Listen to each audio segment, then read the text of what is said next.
다 같이 묵상기도함으로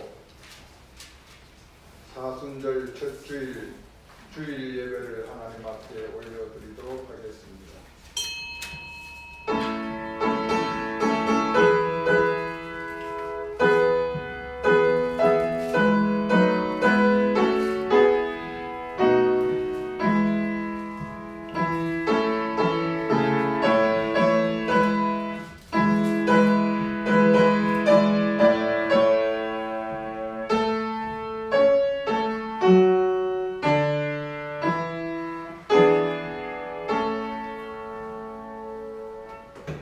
내가 무엇을 가지고 여호와 앞에 나아가며 높으신 하나님께 경배하리이까?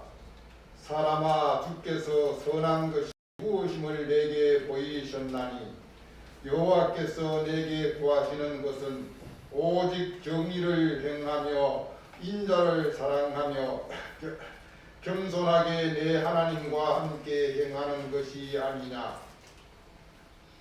우리의 피난처가 되시는 하나님 아버지, 지난 한 주간도 저희들을 눈동자같이 지켜주셨다가 오늘 사순절 첫 번째 주일 하나님 앞에 나와 예배 드릴 수 있게 허락해 주신 아버지 앞에 감사와 찬양과 영광을 올려드립니다. 사슴이 시냇물을 찾기에 갈급함같이 저희들도 간절한 마음으로 하나님의 은혜를 사모하며 기다립니다. 주님, 지금 이 시간 이곳에 오셔서 넘치는 사랑과 은혜를 베풀어 주시옵소서. 사순절 기간 내내 갈보리 골고다 언덕의 십자가를 바라보며 사죄의 은총으로 경건하게 하게 하여 주시옵소서. 없고 존귀하신 우리 주님 예수 그리스도 이름으로 기원드리옵나이다. 아멘. 다 같이 일어나서서 일장 찬양을 드리도록 하겠습니다.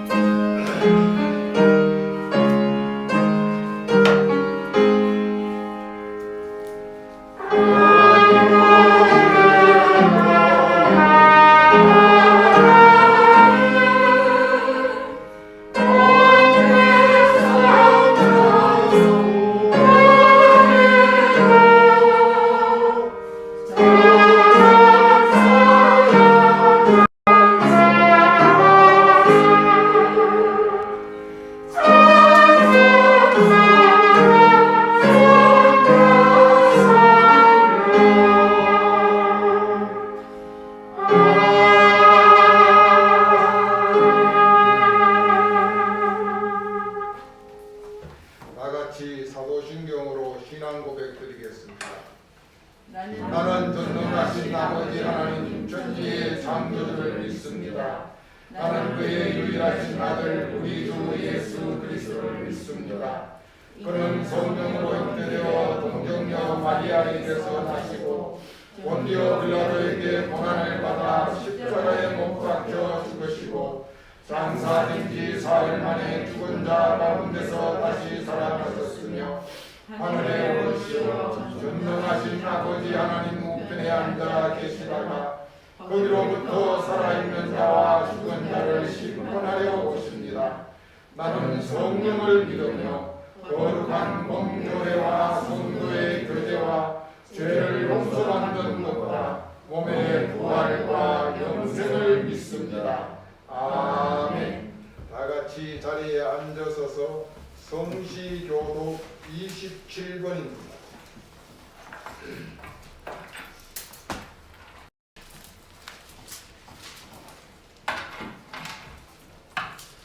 성시교독 27번입니다. 하나님이여 주의 인자를 따라 내게 은혜를 베푸시며 주의 많은 은혜를 따라 내 죄악을 씻어주소서. 나의 죄악을 맑게 씻으시며 나의 죄를 깨끗이 제하소서. 물론 나는 내 죄가 당하오니 내 죄가 항상 내 앞에 있나이다. 내가 주께만 범죄하여 주의 목전에 악을 행하여 싸우니 일부러 잘하고 주께서 내가 죄악 중에서 출생하였으니요 어머니가 죄에서 나를 위하였나이다. 웃을 조로 나를 정결하게 하옵소서. 내가 정하리이다. 나의 죄를 씻어 주소서. 내가 누구다 이리다. 하나님이여 내 속에 정한 마음을 창조하시고 내 내 안에 정직한 영을 새롭게 하소서. 아멘. 다 같이 찬송 273장 부르겠습니다.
전지전능하신 하나님 아버지, 우리를 사랑하셔서 하나님의 형상으로 빚으시고 귀한 주님의 자녀로 삼아주시는 데 감사하며 찬양과 영광을 올려드립니다.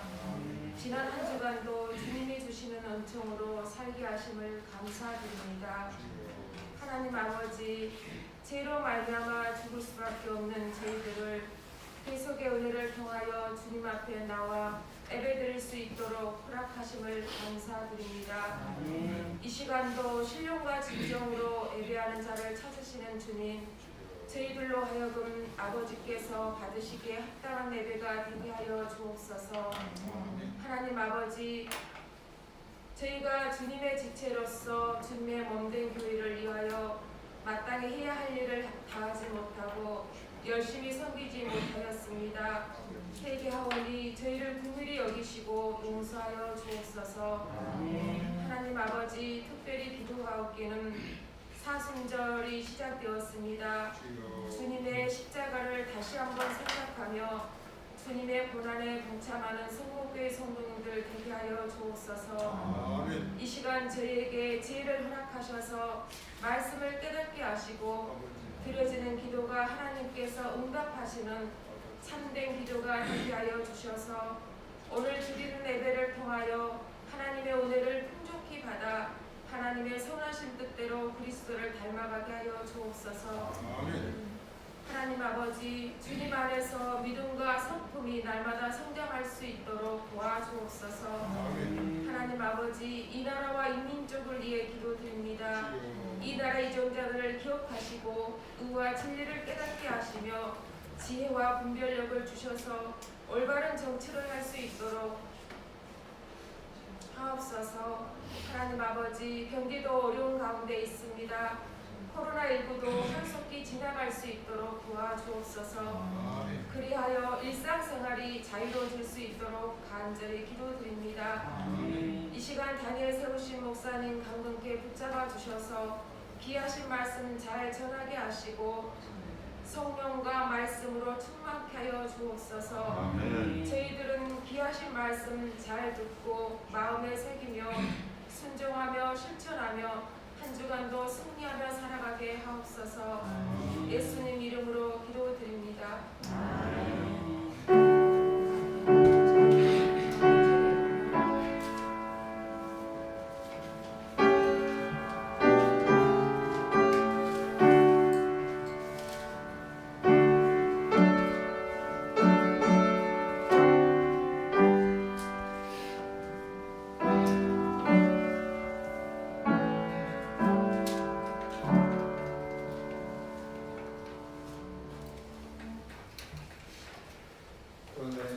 은혜로운 기도 감사합니다. 오늘 우리에게 주신 하나님의 말씀입니다. 신약 성경 베드로전서 3장 13절에서 22절에 있는 말씀을 보도록 하겠습니다. 신약 성경 베드로전서 3장 13절에서 22절의 말씀입니다. 한 절씩 교독하도록 하겠습니다. 또 너희가 열심으로 선을 행하면 누가 너희를 해하리요? 그러나 우리를 위하여 고난을 받으며 복 있는 자니 그들이 두려워하는 것을 두려워하지 말며 근심하지 말고 너희 마음에 그리스도를 주로 삼아 거룩하게 하고 너희 속에 있는 소망에 관한 이유를 묻는 자에게는 대답할 것을 항상 준비하되 온유와 두려움으로 하고 선한 양심을 가지라. 이는 그리스도 안에 있는 너희의 생명을 욕하는 자들도 그 비방하는 일에 부끄러움을 당하게 하려 합니다. 선을 행함으로 고난받는 것이 하나님의 뜻일진데 악을 행함으로 고난받는 것보다 나으니라. 그리스도께서 단번에 죄를 위하여 죽으사 의인으로서 불의한 자를 대신하였으니 이는 우리를 하나님 앞으로 인도하려 하시니라. 육체자로는 죽임을 당하시고 그러나 또한 영으로 가서 옥에 있는 영들에게 선포하시니라. 그들은 수전에 노아에 대한 방주를 준비할 동안 하나님이 우리를 참고 기다리실 때에 걱정하지 아니하던 자들이라. 방주에서 물로 말미암아 구원을 얻은 자가 6명뿐이니 겨우 8명이라. 물은 예수 그리스도께서 부활하심으로 말미암아 이제 너희를 구원하는 존이 곧 세례라. 이는 육체의 더러운 것을 제하여 버림이 아니요 하나님을 향한 선한 양심의 강구니라. 그는 하늘에 오르사 하나님 우편에 계시니 천사들과 권세들과 능력이 그 이름에 복종하느니라. 아멘. 아멘. 이 시간 우리 한범석 집사님 독송이 있겠습니다.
대단히 고맙습니다.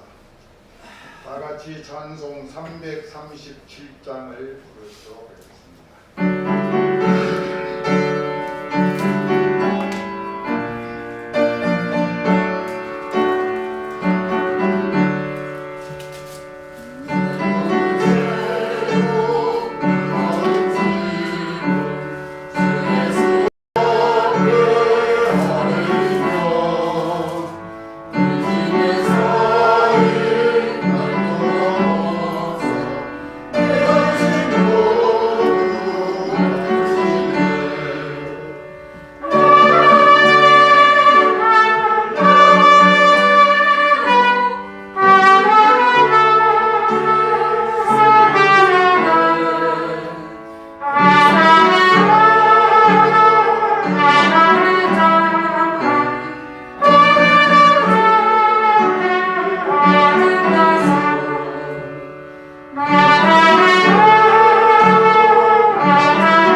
오늘은 우리 주님 예수님께서 영원히 죽을 수밖에 없는 죄 많은 우리들, 아니 나를 위하여 친히 인간의 몸을 입고 죄인들이 모여 사는 세상에 친히 찾아오셨습니다. 그리고 온갖 고난과 고초와 아픔과 멸시와 조롱을 다 당하시고 끝내는 저주의 상징인 나무 십자가를 지시고 갈보리 골고다 언덕에서 십자가에 못 박혀 돌아가셨습니다. 그리고 3일 만에 죽은 자 가운데서 다시 살아나신 승리의 예수님을 묵상하는 사순절 첫 번째 주일입니다. 오늘부터 6주간에 걸쳐서 예수님의 고난을 묵상하며 예수님의 아픔을 나의 아픔으로 받아들이고 예수님과 함께하는, 즉 예수님이 내 안에, 내가 예수님 안에서 예수님과 나는 동일체로 하나 되는 그리스도 예수의 사람들이 다 될 수 있기를 축복드립니다. 오늘 우리가 봉독한 베드로전서 3장은 예수님의 수제자인 베드로가 소아시아에 흩어져 사는 유대인 디아스포라들에게 고난을 이기고 승리하신 예수님을 본받아 세상으로부터 밀려오는 고난과 고통과 멸시와 천대, 또한 능력과 두려움으로부터 넉넉히 이기고 승리할 것을 권면해 주시는 말씀입니다. 오늘 우리가 봉독한 13절에서 22절까지를 두 단락으로 나눕니다. 5절씩 5절씩.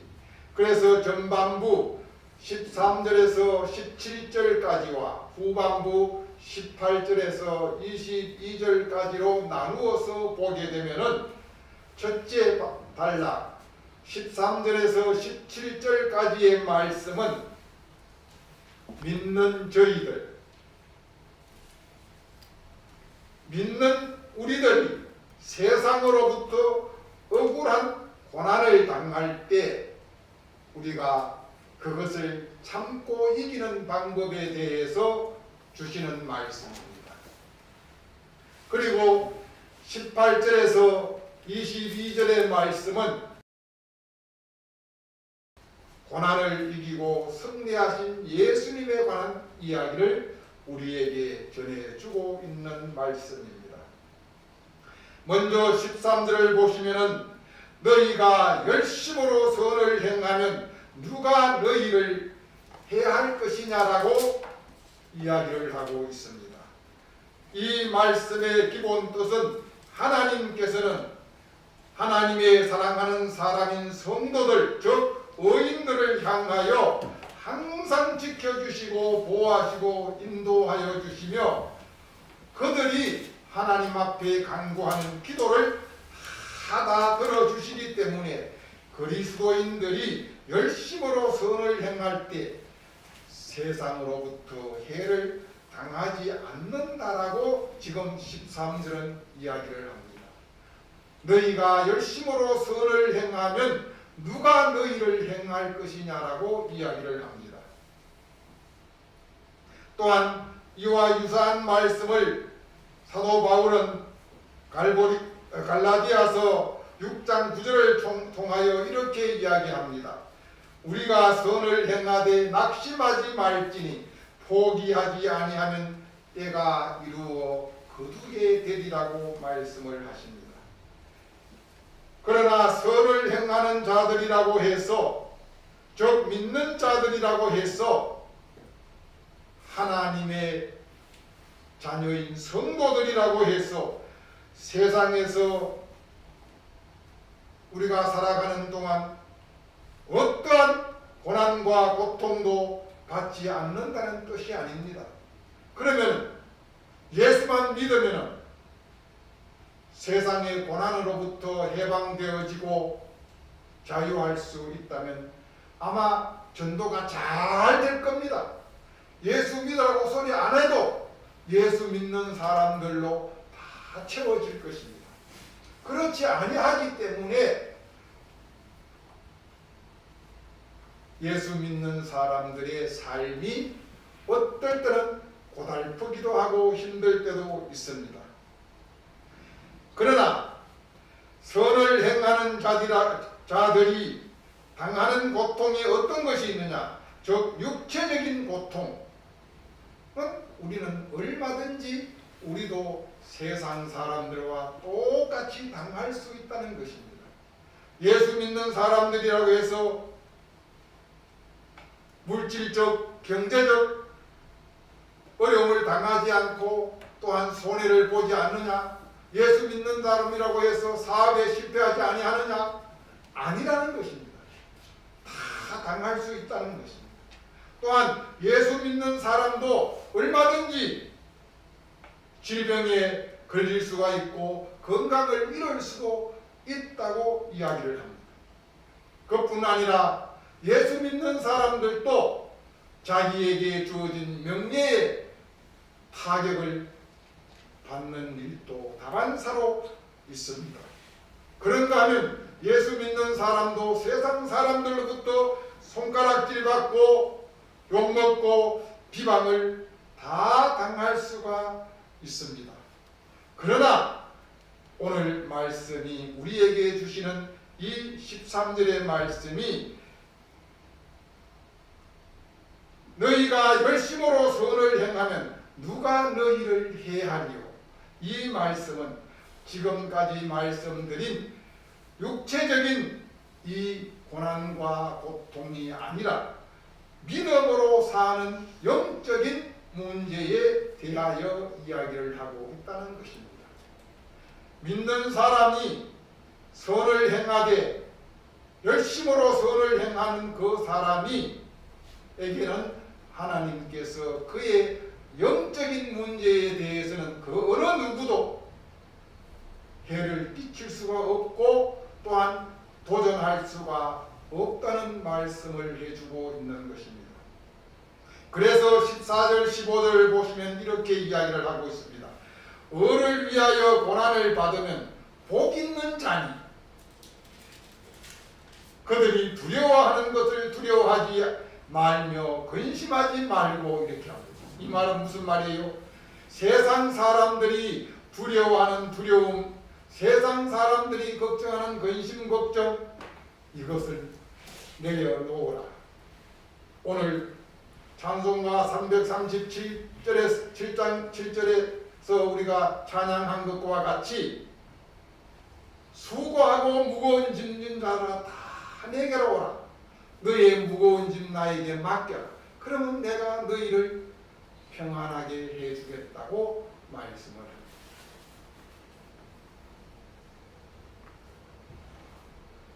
그 다음에 너희 마음에 그리스도를 주로 삼아 거룩하게 하고 너희 속에 있는 소망에 관한 이유를 묻는 자에게는 대답할 것을 항상 준비하라.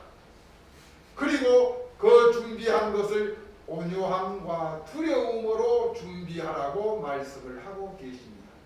즉 세상 사람들은 즉 이방인들은 하나님을 알지 못하고 예수님을 주로 영접하지 못한 사람들, 그들은 세상이 주는 해와 고난과 고통으로 인하여 두려워하며 벌벌 떤다고 합니다. 지금 우리가 당하고 있는 코로나, 이거로 인하여 믿는 사람과 믿지 아니하는 사람들이 느끼는 강도가 전혀 다르다는 것입니다. 믿는 사람들은 이것을 하나님 앞에 맡깁니다. 무엇을? 나의 생사화복을. 즉 지금 우리나라에 코로나 백신이 들어와서 이달 26일부터인가 접종이 시작된다고 합니다. 그런데 누가 1호로 맞을 것이냐, 이거에 대하여 지금 매스컴이 초점을 하고 있습니다. 저는 제가 저에게 나아준다고 하면 제가 손들고 1호로 받고 싶어요. 그런데 제 개인 생각으로는 누가 맞았으면 1호가 되었으면 좋겠느냐. 1호는 대통령, 2호는 질병 총책임자인 총리, 3호는 이것을 관리하는 정은경 위원장, 그 다음에 그리고 더 나아가서는 교회 목사님들이 다 앞장서서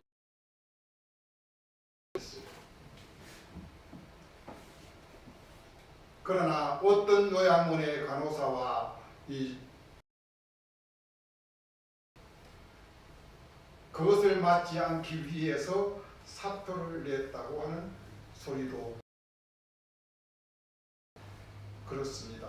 믿지 아니하는 사람들은 이 죽음의 문제에 대하여 세상이 주는 고통과 고난에 대한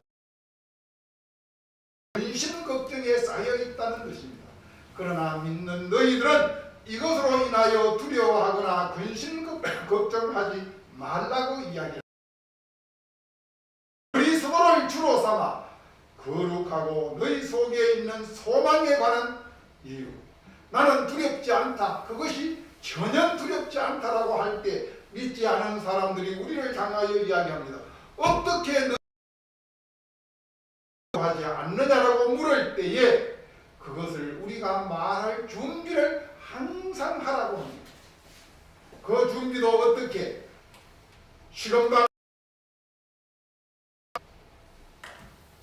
그렇게가 아니고 온유함으로 두렵게 준비를 하라고 했습니다. 여기에 두렵게라는 말씀은 무슨 말이냐면 하나님 앞에, 우리가 하나님 앞에 설 수가 있습니까?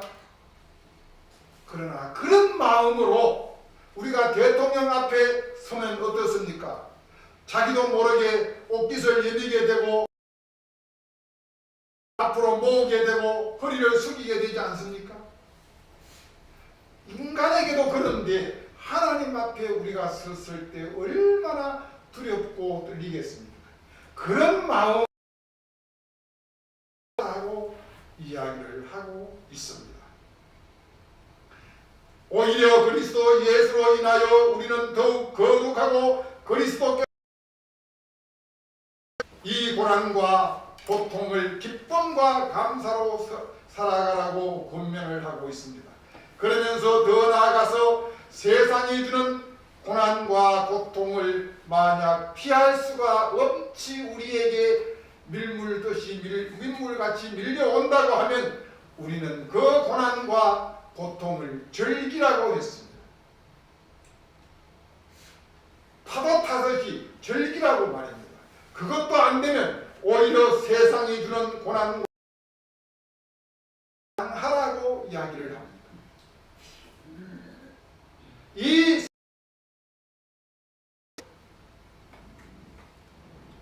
오늘 베드로는 이 소아시아에 흩어져 있는 유대인들, 즉 믿는 자들을 통하여 권면을 하고 있습니다. 그거에 대하여 두렵게 생각하지 말라고.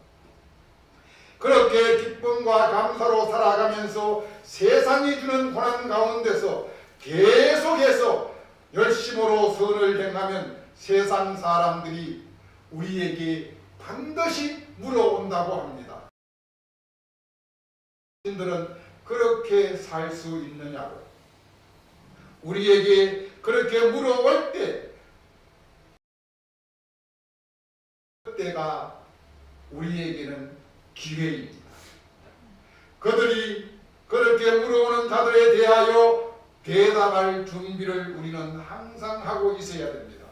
바로 이때를 놓치지 말라고 하는 것입니다. 때가 있나니 때가 이르면 거두리라. 즉 기회가 왔다는 것입니다. 무슨 기회요? 추수할 기회가 왔다는 거예요. 신천지에서 이야기하는 추수꾼 이야기가 나오지 않습니까? 바로 우리에게 주어지는 기회입니다. 고난이 축복으로 바뀌는 기회입니다. 이때가 바로 라고 이야기를 했습니다. 전도하기가 얼마나 힘들고 얼마나 어렵습니까? 그러나 평소에 잘 준비하고 있다고 하면은, 즉 항상 등에 기름을 준비한 슬기로운 다섯 처녀와 이때를 위하여 말씀과 기도로 우리가 준비하고 무장했다고 하면은 바로 때가 왔을 때, 기회가 되었을 때 우리는 꺼내서 사격을 하라고 이야기를 합니다. 어떻게? 온유와 두려운 마음으로. 내가 믿지 아니한 사람들이 어떻게 그렇게 할 수 있느냐고 물었을 때에 믿는 자들이 자칫 잘못하면은 믿지 아니하는 사람들로 하여금 더 큰 고난과 고통을 받을 수가 있다는 것입니다. 그때를 준비해서 우리가 온유하라고 했습니다. 두려운 마음으로 하라고 했습니다. 즉 하나님 앞에 하고 하나님 때가 왔습니다. 저에게 말씀을 주십시오. 저에게 지혜를 주십시오. 잠시 잠깐이라도 눈을 감고 기도한 후에 그 사람과 만나서 대화하라는 이야기입니다. 하나님, 저의 생각에, 저의 지혜에 말씀을 넣어 주십시오. 바로 잠언 25장 12절 경무에 합당한 말은 아로새긴 언쟁만의 금사과라고 했습니다. 우리나라 속담에도 분홍치마 바람 경무에 합당한 말을 주어야 된다는 이야기입니다. 그렇게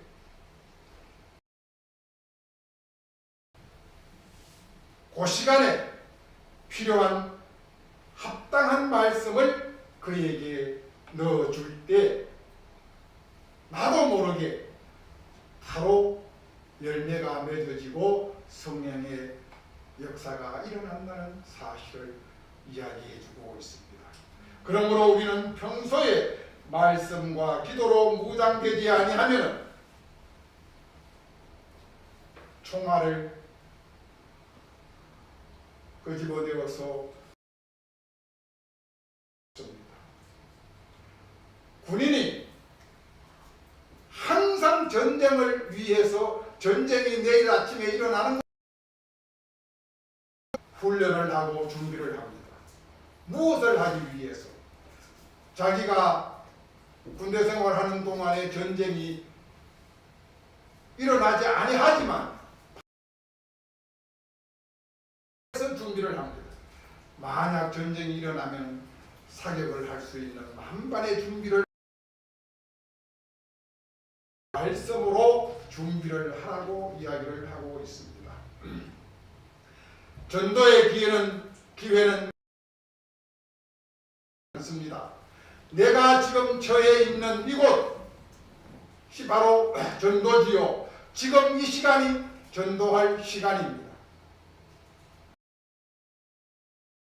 전철 아닙니까? 아니면 병원에 있습니까? 아니면 직장에 있습니까? 아니면 학교에 있습니까? 내가 있는 그 시간이 곧 하나님 나라를 확장해야 할 전도의 장소라는 것입니다. 을을 위하여 고난을 받으면 복 있는 자라고 했습니다. 그렇습니다. 여기에서 하나님의 의입니다. 이것을 위하여 고난을 받으면 복이 있다고 이야기를 상상수훈에서 팔복을 강해하면서 그 8번째 복으로 이렇게 이야기를 합니다.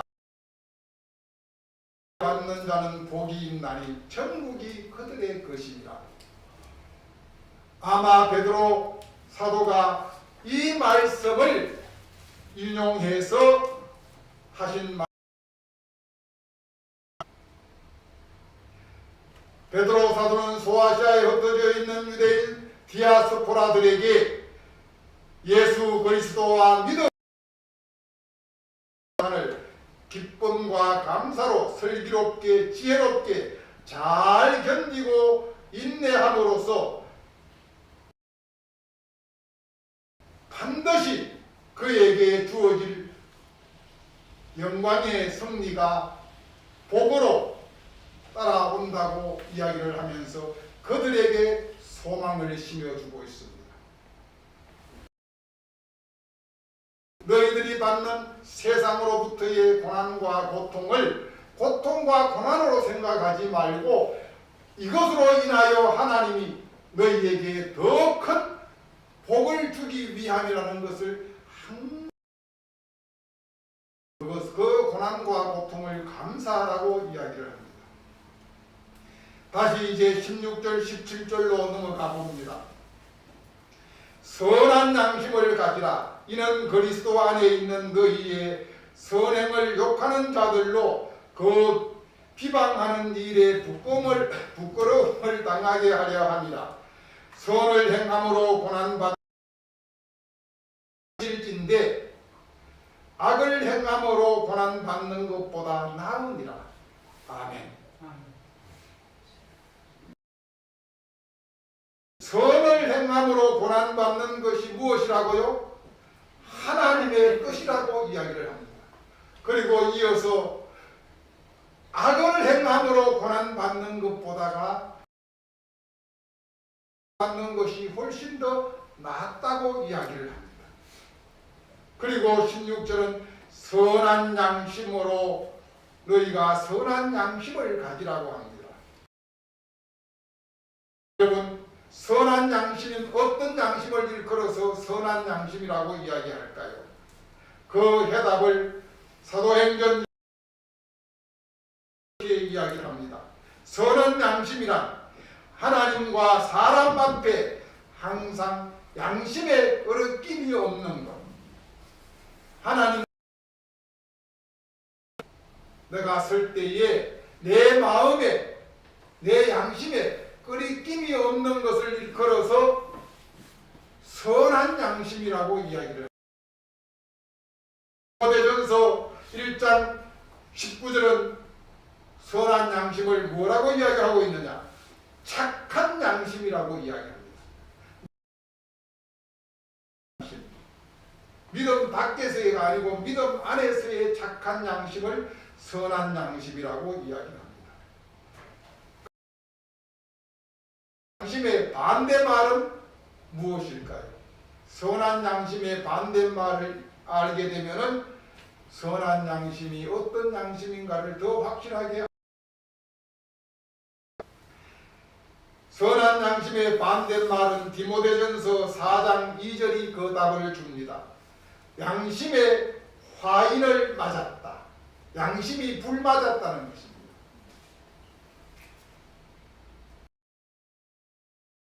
화인 맞은 양심이다. 이렇게 이야기를 합니다. 양심의 화인을 맞았다는 말은 양심이 불타서 그 양심이 감각을 잃어버립니다. 바로 성도들에게는 두 종류의 교회 안에는 성도가 있다고 이야기를 합니다. 성도는 선한 양심의 성도이고 또 다른 한 종류의 성도는 화인 맞은 성도라는 이야기를 하고 있습니다. 어떤 사람이 선한 양심을 가진 성도이고 어떤 사람이 화인 맞은 양심의 성도인가? 마태복음 13장 1절에서 9절이 이야기를 해주고 있습니다. 마태복음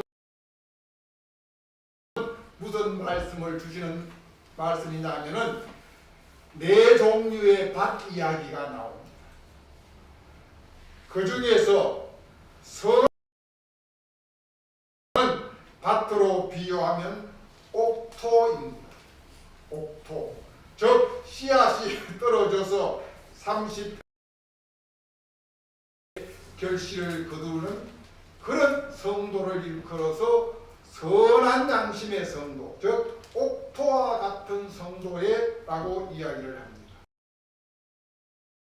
또 다른 화인 맞은 성도, 즉 그 마음의 양심에 불이 타서 감각이 없는 성도는 어떤 성도이냐? 밭이요 길가 밭이요 가시덤불과 같은 밭이라고 이야기를 했습니다. 내가 말씀을 집에서 읽고 묵상하고 묵상해도 감동이 없습니다. 오히려 소설책을 읽으면은 머리에 들어오는데 하나님의 말씀을 봉독하고 내가 자꾸 읽고 묵상하는데도 전혀 감각이 없습니다.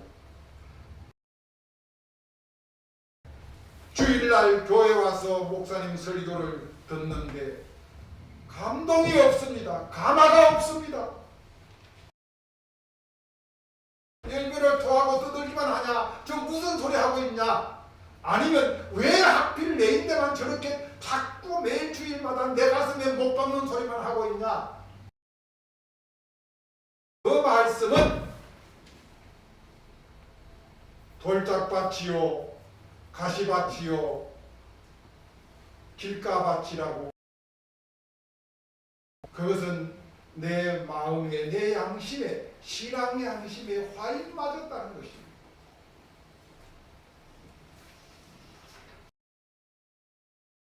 목의 권속들이여, 여러분들은 하나같이 선한 양심의 소유자, 즉 옥토와 같은 밭을 가진 여러분들이 다 이름으로 축복드립니다. 또 믿지 아니하는 자들이 선한 양심으로 예수 그리스도 안에서 믿음으로 열심으로 선을 행하는 성도들을 향하여 비방하는 자들을 향하여 하나님은 그들이 하는 행위를 부끄럽게 해주신다고 했습니다.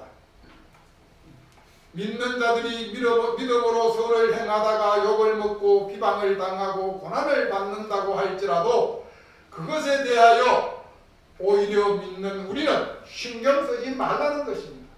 그리고 그들이 우리를 향하여 퍼붓는 고통과 고난과 이 비방을 즐기고, 믿는 자들이 믿음으로 선을 행하다가 받는 고난은 하나님, 그러면서 너가 악을 행하다가 고난 받는 것보다 100배 1000배 낫지 않느냐, 개의치 말라고 이야기합니다. 그래서 죄 없으시고 어려우신 예수님도 이 땅에 오셔서 수없이 많은 고통과 고난과 멸시, 그러나 그 예수님은 그 많은 고통과 고난 멸시 천대를 조금도 개의치 아니했습니다. 또한 그것에 대하여 원망도 안 했습니다.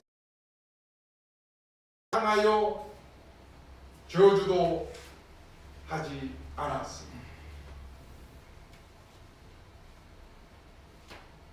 그리고 또한 예수님은 이야기를 하고 계십니다. 고린도전서 13장입니다. 사람이 감당할 시험 밖에는 너희가 당할 것이 없나니 오직 하나님은 미쁘사 너희 시험 당함을 허락하지 아니하시고 시험 당할 점에 또한 피할 길을 내사 너희로 능히 감당하게 하시느냐고 말씀을 해주고 있습니다. 하나님은 우리에게 감당할 시험과 감당할 고난을, 감당할 만한 고난을 주신다고 말씀을 하셨습니다. 우리는 조그만 어려움에도, 조그만한 힘든 일이 생겨서도 우리가 감당하지 못하고 넘어지고 자빠지고 쓰러지고 피하 자들도 여러분들 보십시오. 자기에게 주어지는 중압감에 못 이겨서 자기의 끊는 자들이 메소콩을 통하여 우리는 가끔 보게 됩니다. 왜요? 그분은 겉으로는 예수를 속에 진짜 예수님이 안 계셨다는 것입니다. 오늘 본문 말씀에 비추어 보면 진짜로 그 마음 속에 예수님이 없었다는 수가 있습니다. 그러면서 예수님은 이야기를 합니다. 하나님은 우리에게 감당할 만한 시험을 주시고 우리에게 감당할 아픔을 주신다고 말씀하셨습니다. 그리고 우리가 그것에 대하여 정말 힘들어하고 피할 길을 열어주신다고 말씀하셨습니다. 믿으십니까? 아멘. 이 은혜가 세상으로부터 주어지는 고난과 고통과 아픔과 어려움을 넉넉히 이길 수가 있을 것입니다. 그래서 베드로 사도는 소아시아에 흩어져 있는 유대인 디아스포라들을 향하여 이야기합니다. 너희가 당하는 고난, 아픔 넉넉히 이길 수 있다. 하나님이 너희 마음속에 너희와 함께 있는 것을 확신한다면 우리에게 닥쳐오는 고난과 시험이 있습니까? 그것은 하나님의 축복의 사인임을 믿으십시오. 하나님이 나에게 더 큰 복을 주시 나에게 이 아픔을 고통을 주시는 것이나 라고 생각을 하면서 감사함으로 더 가까이 나아가는 믿음의 소망이 있기를 바랍니다. 내가 가는 길을 하나님은 단련하신 후에 내가 점검같이 되어 나오게 하기 위함이라고 욥은 이야기를 했습니다. 18절에서 22절 하반절로 넘어갑니다. 여기에는 고난을 이기고 승리하신 예수님에 관한 말씀입니다. 제가 봉독합니다. 그리스도께서도 단번에 죄를 위하여 죽으시사 의인으로서 불의한 자를 대신하셨으니 이는 우리를 하심이라. 육체로는 죽임을 당하고 영으로는 살리심을 받았으니 그가 또한 영으로 가서 옥에 있는 영들에게 선포하시니라. 아멘. 하나님의 아들이신 예수님은 험도 없고 티도 없으시며 죄는 더더욱 없었습니다. 그에게는 죄의 그림자도 없으신 의인이신 그리스도 예수, 첫사람 아담과 하와의 범죄로 인하여 하나님의 나라인 에덴 동산에서 그래서 그들은 죄인들이 사는 나라 사단의 나라에 쫓겨나서 영원한 죽음이요 허덕이는 나와 우리들 저 불의한 자들을 대신하여 예수님께서 친히 고난과 받으시고 마침내 예수님은 십자가를 지시고 죽기까지 하셨습니다. 18절을 보시면 예수님은 죽는 단번에 죽었다고 했습니다. 단번이라고 하는 말은 무슨 말입니까? 조금도 망설이거나 주저주저함이 없이 강하게 용감하게 곧바로 십자가의 길을 몸소 택하셨다는 말씀입니다. 도살장에 끌려가는 소와 같이 눈물을 줄줄 흘리면서 끌려간 것이 아니고 예수님은 골고다 언덕을 향할 때 그 마음속에 하나님을 향하여 찬양하며 기쁨과 감사로 올라갔다는 말씀입니다.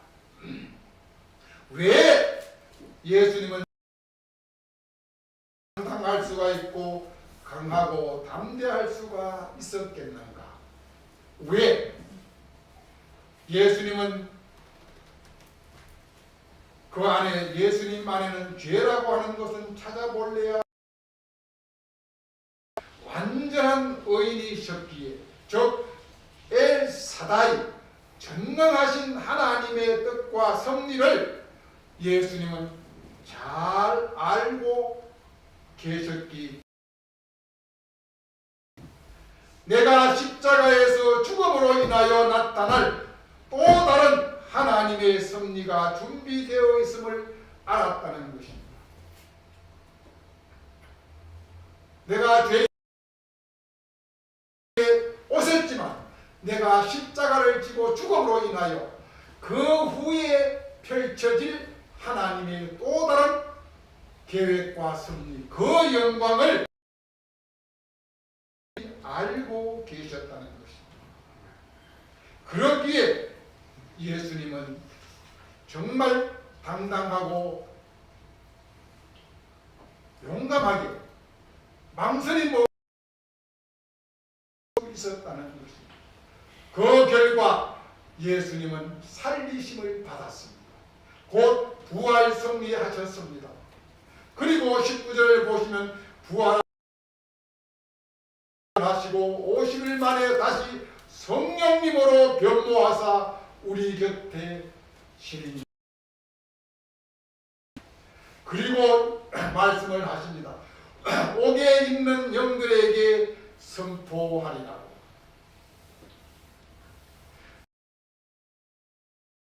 예수님은 갈릴리를 중심으로 해서 예루살렘에 다니면서 이스라엘을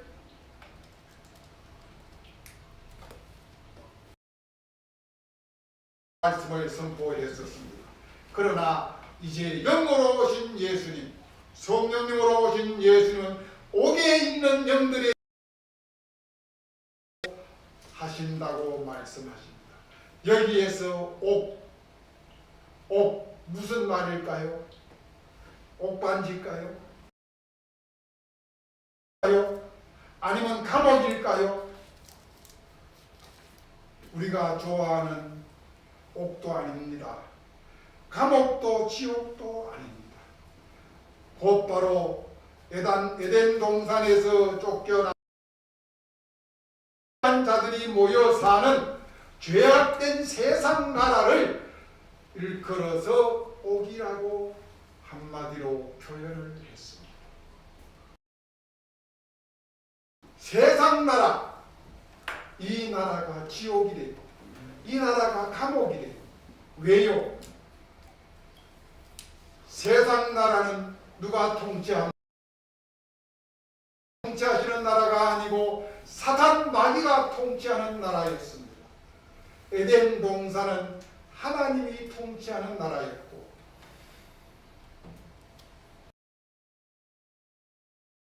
이 나라는 사단이 통치하는 나라예요.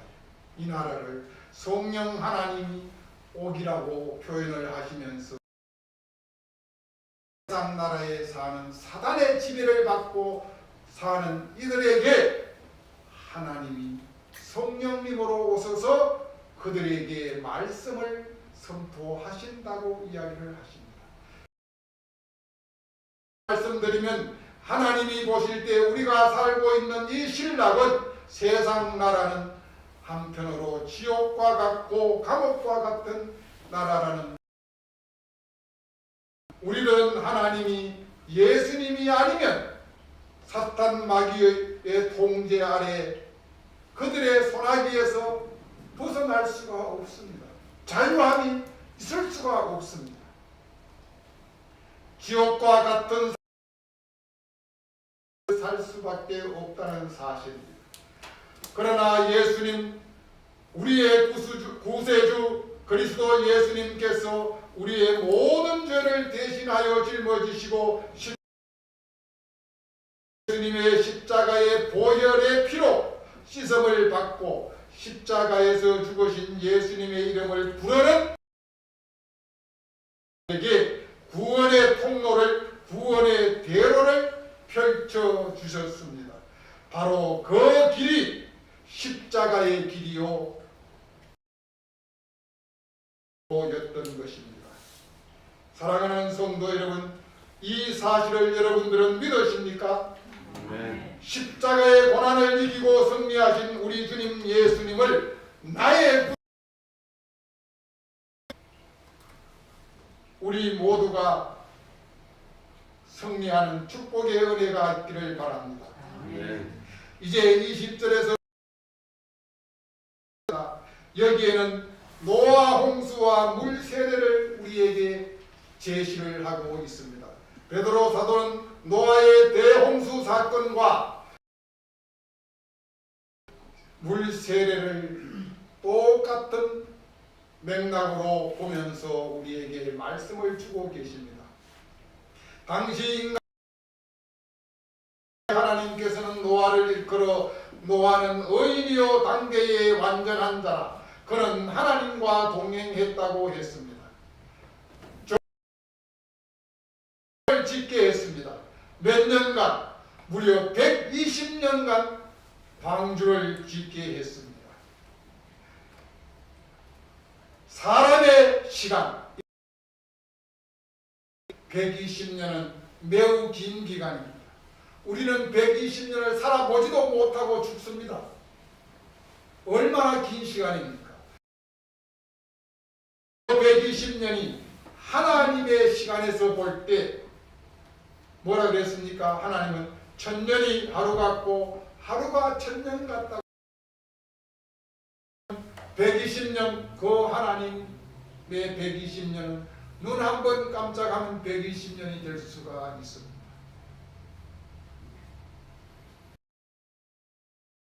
그래서 제일 먼저 하신 말씀이 무엇입니까? 회개하라 천국이 가까이 왔다고 했습니다. 그것이 2000년 전이에요. 그때 벌써 종말을 이야기했습니다. 그런데 아직까지 우리는 종말을 맞이하지 아니하고 지금도 회개하라 천국이 가까이 왔다고 하고 있습니다. 이 2000년 볼 때는 긴 기간이지만 하나님 시간으로 볼 때는 눈 깜짝할 시간인 것이었던 것입니다.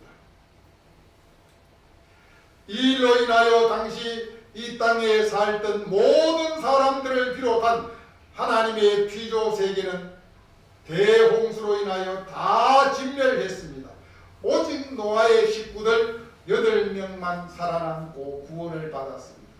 이 홍수 사건을 예수님께서 요단강에서 물과 동일시했다는 것입니다. 예수님이 물속에서 들어갔다가 나왔다 들어갔다 나왔다 들어갔다 나왔다 하는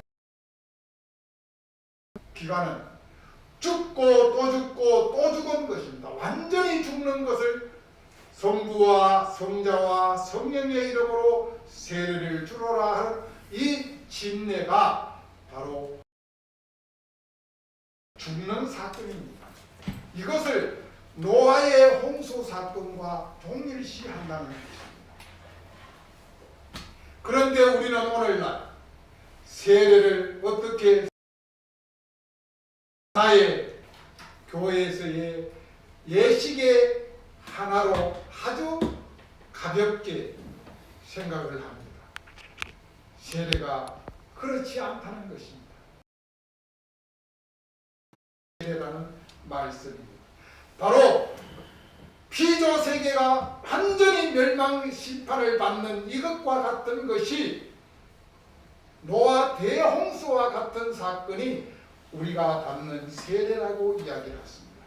그러면서 세례는 우리의 육체의 더러운 때를 씻는 것이 아니라 노아의 대홍수와 마찬가지로 예수 그리스도와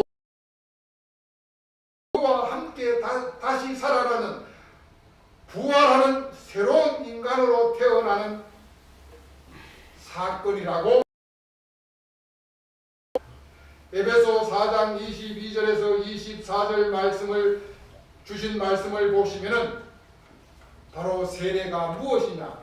옛 사람은 죽어 장사되고 온전히 죽어 없어지고 영으로 새 사람으로 거듭 태어나는 것, 이것이 세례라는 것입니다.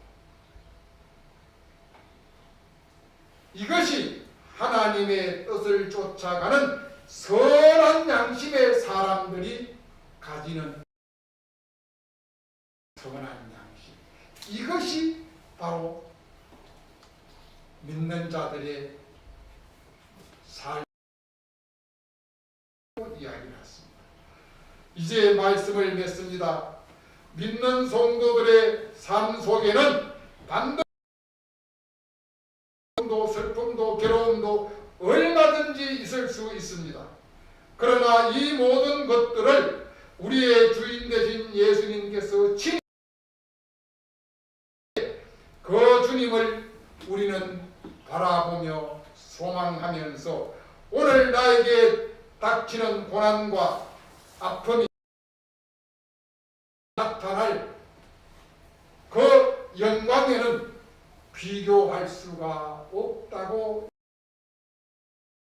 이 사실을 여러분들이 믿으시기 바랍니다. 오늘 모든 고통과 아픔과 괴로움과 슬픔을 기쁨과 감사로, 믿음으로, 하늘의 소망으로 잘 참고 승리하시는 여러분들이 될 수 있기를 하고 축원드립니다. 하나님 감사합니다. 사순절 기간을 고난을 당하시고 그 고난과 아픔을 다 이기시고 승리하신 예수님을 생각하면서 우리들도 그 길을 따라가면서 세상이 우리들을 향하여 주는 고난과 고통과 아픔과 천대와 멸시, 이 모든 것들을 이기고 승리할 때 하나님이 나에게 복 주심을 믿는 축복의 사람들이 되게 하여 주시옵소서. 예수님 이름 다같이 50장 1절 3절 찬양 드리며 준비한 예물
하나님 감사합니다. 춥고 긴 겨울도 이제 끝이 나고 새싹이 돋아나며 새로운 소망을 우리에게 전해주는 봄이 성큼 다가왔습니다. 우리의 믿음도 지난날의 겨울과 같은 그러나 다시 새싹이 돋아나고 꽃이 필 수 있는 으로 하나님 앞에 기쁨과 감사로 나아가는 은혜가 있게 하여 주시옵소서. 이 시간도 지난 한 주간 저희들을 지켜주신 은혜에 감사하여 하나님 앞에 귀한 예물을 올려드립니다.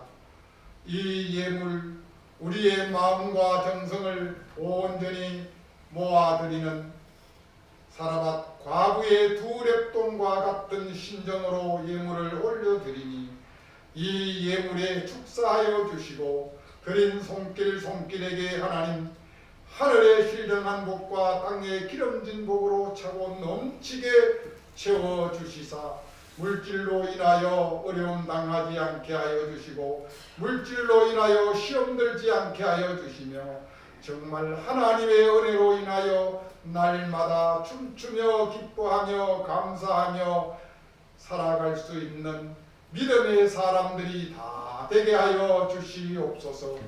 감사드리며 우리 주님 예수 그리스도 이름으로 기도드리옵나이다. 아멘. 감사합니다. 첫 번째 주일입니다. 이제 오늘부터 6주를 사순절 기간으로 맞이하게 됩니다. 그리고 6번째 주간은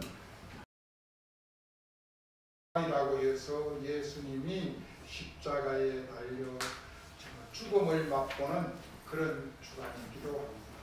우리가 이 기간 동안에는 가급적이면 외식도 할 수 있으면 자제하시고 또한 말씀도 가급적이면 누구와 부딪히는 일 말은 하지 아니하시고 내가 손해보고 내가 지는 삶을 이 사순절 기간에 살 수 있기를 바랍니다. 어떤 경우에도 나로 인하여 다른 사람, 특별히 믿지 아니하는 사람들이 상처받는 일이 생기지 아니하도록 삼가 조심할 수 있기를 부탁을 드립니다. 예수님의 고난을 날마다 묵상하며 기도와 말씀으로 경건한 생활에 힘쓰시기를 부탁을 드립니다. 다음 주일은 성목교회 창립 37주년입니다. 하나님 앞에 감사함으로 준비합시다. 37년, 37살, 정말 작년 중에 작년입니다.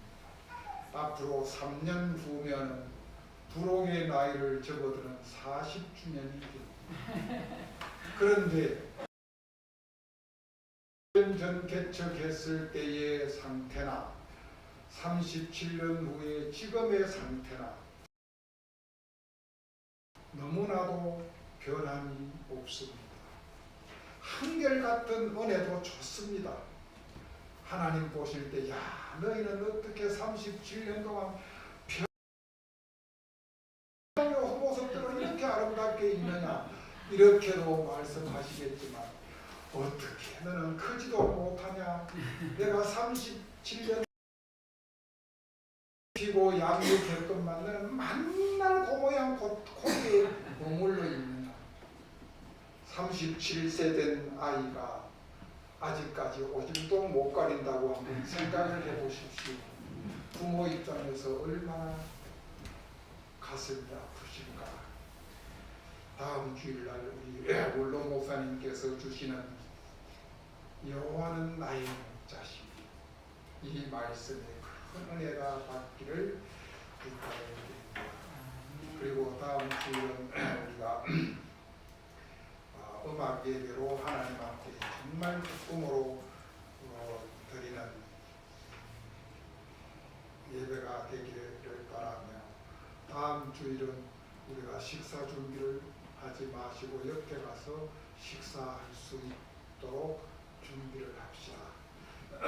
그리고 생일이니까 케이크도 준비하고 떡도 좀 준비하고 해서 남이 뭐라고 하든 우리는 기쁨과 감사로 춤추며 살아갈 수 있는 은혜가 있기를 바랍니다. 아멘.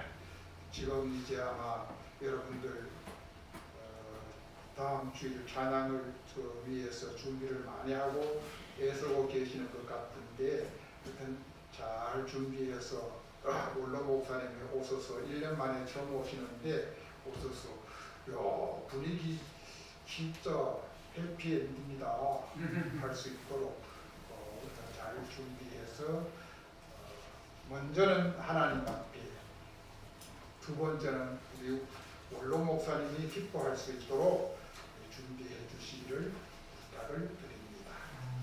우리 다 같이 일어나서서 620장 3절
지금은 우리 주 예수 그리스도의 은혜와 하나님의 크신 사랑과 성령님의 내주 교통,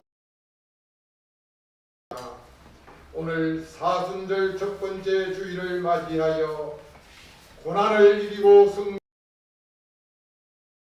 묵상하며 우리도 세상이 주는 고난과 고통 가운데 넉넉히 이기고 살아갈 수 있다는 믿음을 가지고 나아가는 성목의 모든 권속들 마음 속에와 또한 저들의 삶과 저들의 가정과 자녀들과 일터 위에와 이 나라 이 민족 대한민국과 저 북녘 동포들 위에 이제로부터 영원히 함께 하시길 축원하옵나이다. 아멘.